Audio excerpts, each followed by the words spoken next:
Assalomu alaykum qadrli tomoshabinlar. Bugun siz uchun hayotiy ahamiyatga ega, nihoyatda muhim bir mavzuni muhokama qilamiz. Agar siz nafaqaxo'r bo'lsangiz yoki oilangizda, yaqinlaringiz orasida nafaqaxo'rlar bo'lsa, ushbu video aynan siz uchun. Prezidentimiz tomonidan e'lon qilingan nafaqaxo'rlar uchun aprel oyida kutilayotgan katta qo'shimcha to'lov haqida gaplashamiz. Bu shunchaki bir yangilik emas, balki ko'plab insonlarning turmush tarzini sezilarli darajada yaxshilashi mumkin bo'lgan imkoniyatdir. Shuning uchun darhol kanalimizga obuna bo'lishni va bu videoga like bosishni unutmang. Chunki siz hozir eshitadigan ma'lumotlar shunchaki nazariy bilim emas, balki amaliy qadamlar bo'lib, ularni qanday amalga oshirishni aniq ko'rsatib beraman. Keling, avvalo muammoning ildiziga nazar tashlasak. Ilgari mamlakatimizda nafaqaxo'rlarga to'lanadigan nafaqalar albatta muntazam ravishda indeksatsiya qilinardi, ya'ni inflyatsiya darajasiga qarab oshirib borilardi.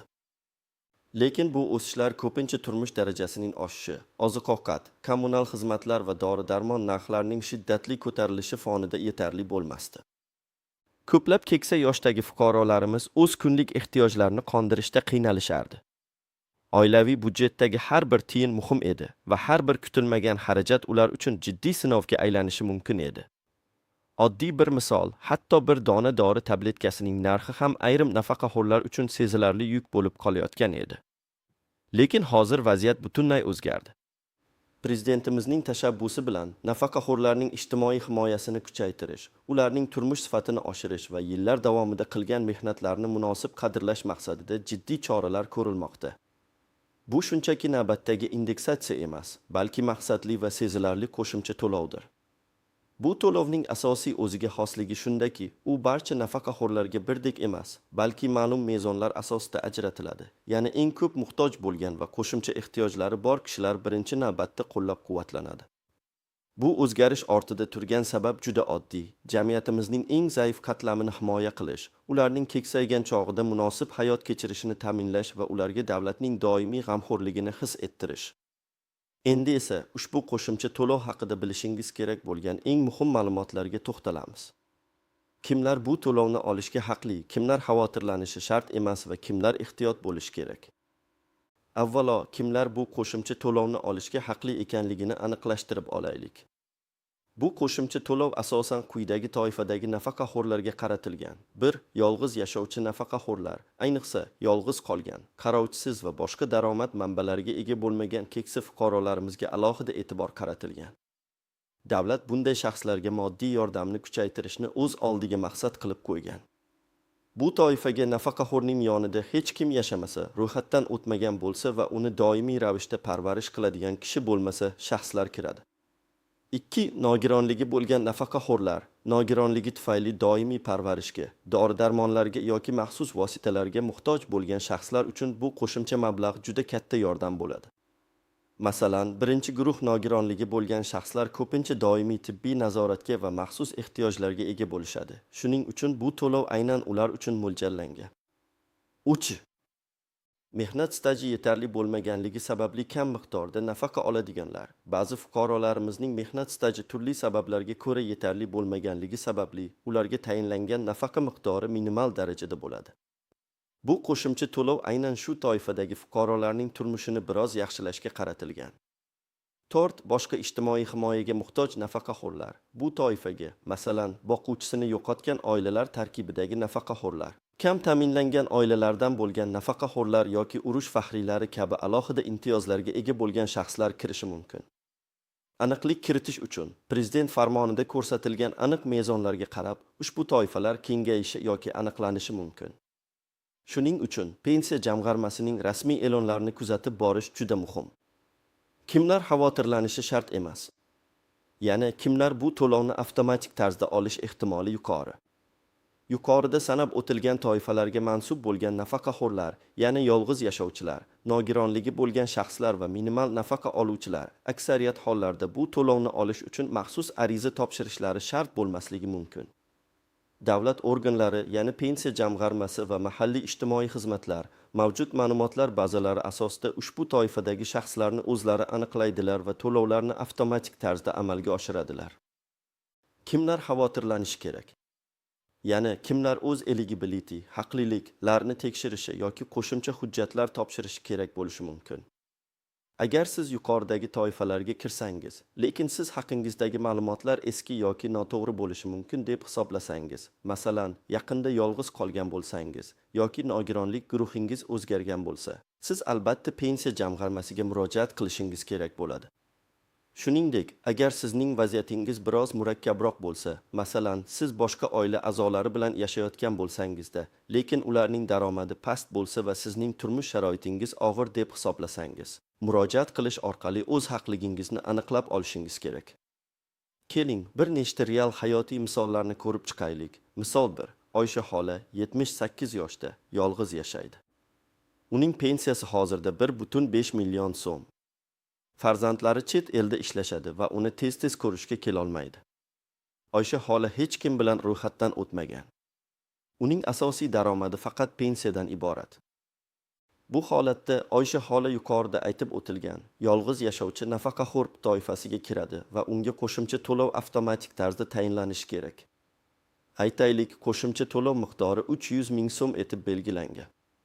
Aprel oyida uning pensiya kartasiga 1,5 million so'm, 300 ming so'm, 1,8 million so'm tushishi kutiladi. U hech qanday hujjat topshirishi shart emas. Misol 2. Akmal aka 65 yoshda, ikkinchi guruh nogironi. Uning pensiyasi 1,3 million so'm. U rafiqasi bilan yashaydi, ammo rafiqasi ham ishlamaydi va uy bekasi. Ularning yagona daromad manbai Akmal akaning pensiyasi. Akmal aka nogironligi bo'lgan nafaqaxo'r toifasiga kiradi. Agar u to'lovni avtomatik tarzda olmasa, pensiya jamg'armasiga murojaat qilib, o'zining nogironlik guvohnomasini va pensiya hujjati bilan borib, vaziyatini tushuntirishi lozim bo'ladi. Agar unga ham 300 ming so'm qo'shimcha to'lov tayinlansa, u ham pensiyasiga qo'shimcha mablag' oladi. Misol 3. Dilfuza opa 60 yoshda. Mehnat staji yetarli bo'lmaganligi sababli unga minimal nafaqa tayinlangan 1,1 million so'm. U 2 nafar nabirasi bilan yashaydi. Ular hali maktab yoshida. Ularning ota-onalari vafot etgan. Dilfuza opa hozirda ishlamaydi. U mehnat staji yetarli bo'lmaganligi sababli kam miqdorda nafaqa oladiganlar va ijtimoiy himoyaga muhtoj nafaqaxo'rlar toifasiga kiradi. Agar bu holat tizimda aks etgan bo'lsa, u ham avtomatik to'lovni oladi. Agar tizimda uning nabiralari haqida ma'lumot bo'lmasa, u DXUM Davlat xizmatlari markaziga murojaat qilib, o'zining va nabiralarining ahvoli haqida ma'lumot berishi, hujjatlar, o'lim guvohnomalari, tug'ilish guvohnomalari bilan tasdiqlashi kerak bo'ladi. Misol tort, Anvar aka 70 yoshda. U sobiq Mudofaa vazirligi xizmatchisi bo'lgan va unga maxsus pensiya tayinlangan. Uning pensiyasi hozirda 3 million so'mdan oshadi. U rafiqasi bilan yashaydi, farzandlari yaxshi daromad topadi va ularga doimiy yordam beradi. Anvar aka yuqorida sanab o'tilgan hech qaysi ijtimoiy himoyaga muhtoj toifaga kirmaydi. Shuning uchun u bu qo'shimcha to'lovni olmasligi ehtimoli yuqori. Bu holatda Anvar aka xavotirlanishi shart emas, chunki bu to'lov aynan ehtiyojmand qatlam uchun mo'ljallangan. Endi esa qoidalar bo'yicha istisnolar, qaltis jihatlar va ko'zga tashlanmaydigan nozik nuanslarga e'tibor qaratamiz. Bu siz uchun juda muhim, chunki ba'zi holatlarda siz haqli bo'lsangiz ham, ma'lum sabablarga ko'ra to'lovni olmasligingiz yoki uni kechikishi mumkin. Istisnolar va qaltis jihatlar. 1. Chet elda yashovchi nafaqaxo'rlar. Agar nafaqaxo'r doimiy ravishda chet elda istiqomat qilsa va O'zbekiston pensiya jamg'armasidan pensiya olsa, bu qo'shimcha to'lov unga tegishli bo'lmasligi mumkin. Chunki bu choralar O'zbekiston fuqarolarining mamlakat ichidagi ijtimoiy himoyasini kuchaytirishga qaratilgan. Ammo vaqtinchalik chet elda bo'lib qaytganlar yoki chet elda davolanayotganlar uchun bu qoida biroz boshqacharoq bo'lishi mumkin. Bu holatda pensiya jamg'armasining hududiy bo'limiga aniqlik kiritish lozim. 2. Yaqinda nafaqaga chiqqanlar. Agar siz aprel oyidan oldin, masalan, mart oyida nafaqaga chiqqan bo'lsangiz va siz yuqorida sanab o'tilgan toifalarga kirsangiz, siz ham bu qo'shimcha to'lovga haqli bo'lishingiz mumkin. Biroq pensiya jamg'armasi tizimida siz haqingizdagi ma'lumotlar to'liq yangilanishi uchun biroz vaqt ketishi mumkin. Shuning uchun aprel oyida to'lov kelmasa, xavotirlanmang, balki may oyini kutib ko'ring yoki pensiya jamg'armasiga murojaat qiling. 3 harbiy pensiyalar va maxsus pensiyalar, ba'zi nafaqaxo'rlar Ichki ishlar vazirligi, Mudofaa vazirligi yoki boshqa maxsus idoralar orqali pensiya oladilar. Ularga bu qo'shimcha to'lov tegishli bo'ladimi yoki yo'qmi? Bu prezident farmoni yoki qarorining aniq bandlariga bog'liq. Aksariyat hollarda bunday qo'shimcha to'lovlar fuqarolik pensiyalariga tegishli bo'ladi. Agar siz shu toifaga kirsangiz, o'z idorangizning tegishli bo'limiga murojaat qilib, aniqlik kiritishingiz kerak. Tort qalbakiliklar va firibgarliklar bu eng xavfli jihatlardan biri. Afsuski, har qanday yangilik ortidan firibgarlar ham paydo bo'ladi. Sizga qo'ng'iroq qilib, qo'shimcha to'lovni olish uchun go'yoki bank kartangiz raqamini, PIN kodini, yashirin 3 xonali kodni, tut yoki Sims orqali kelgan tasdiqlash kodini so'rashlari mumkin. Hech qachon bu ma'lumotlarni hech kimga bermang. Rasmiy idoralar, jumladan pensiya jamg'armasi va banklar sizdan hech qachon bunday ma'lumotlarni telefon orqali so'ramaydi. Agar kimdir sizdan shaxsiy ma'lumotlaringizni so'rasa, darhol aloqani o'zing va huquq-tartibot idoralariga xabar bering. Qo'shimcha to'lovni olish uchun hech qanday komissiya yoki xizmat haqini to'lash shart emas. Nozik nuanslar 1. Boshqa ijtimoiy imtiyozlarga ta'siri. Bu qo'shimcha to'lovni olish boshqa ijtimoiy yordam turlarini olish huquqingizga ta'sir qiladimi? Ko'pincha bunday bir martalik yoki qisqa muddatli qo'shimcha to'lovlar boshqa ijtimoiy himoya turlarini, masalan, moddiy yordam, subsidiya olishga salbiy ta'sir ko'rsatmaydi. Ammo agar to'lov muntazam bo'lsa va u sizning umumiy daromadingizni sezilarli darajada oshirsa, bu ba'zi imtiyozlar uchun zarur bo'lgan kam ta'minlanganlik mezonlariga ta'sir qilishi mumkin. Bu jihatni ham aniqlik kiritish uchun pensiya jamg'armasidan yoki mahalladan so'rash lozim. 2. To'lovning muddati. Bu qo'shimcha to'lov bir martalikmi, yillikmi yoki ma'lum bir muddatga, masalan, 6 oyga belgilanganmi? Prezidentning dastlabki e'lonlari va farmonlarida bu jihatga aniqlik kiritilgan bo'lishi kerak. Aksariyat hollarda bunday ijtimoiy to'lovlar bir martalik yoki ma'lum muddatga mo'ljallangan bo'ladi. Bu albatta juda muhim, chunki bu sizning kelajakdagi moliyaviy rejalaringizga ta'sir qiladi. Agar bu ma'lumot hali e'lon qilinmagan bo'lsa, rasmiy manbalarni kuzatib boring. 3. Bank kartasiga tushmasa nima qilish kerak? Agar siz qo'shimcha to'lovni kutayotgan bo'lsangiz, lekin aprel oyida pensiya bilan birga yoki alohida tarzda u sizning bank kartangizga tushmasa, birinchi navbatda bankdan hisobingizga tushgan barcha operatsiyalar ro'yxatini tekshirib chiqing. Ba'zan to'lovlar bir necha kunlik kechikish bilan amalga oshirilishi mumkin. Agar to'lov bir necha kun o'tib ham tushmasa, unda pensiya jamg'armasining hududiy bo'limiga murojaat qilishingiz shart. Endi esa eng muhim qismga o'tamiz. Amaliy maslahatlar va aniq qadamlar. Siz bu qo'shimcha to'lovni qanday olishingiz mumkin? Qayerga murojaat qilish kerak? Qanday hujjatlar kerak bo'ladi va nimalarni yozish lozim? Bir qadam, ma'lumotni tasdiqlang va shoshilmang. Birinchi navbatda qo'shimcha to'lov haqidagi ma'lumotni rasmiy manbalardan tasdiqlab oling.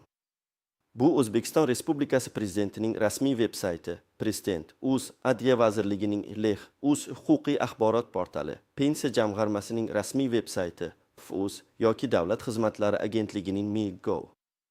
Uz portali bo'lishi mumkin. Televizor va radiodagi rasmiy yangiliklar kanallarini kuzating. Tasdiqlanmagan mishmishlarga ishonmang. 2 qadam, haqlilikni aniqlang. Yuqorida sanab o'tilgan toifalarga, yolg'iz yashovchi nafaqaxo'rlar, nogironligi bo'lgan nafaqaxo'rlar, kam nafaqa oluvchilar va boshqa ijtimoiy himoyaga muhtojlar kirish-kirmasligingizni aniqlang.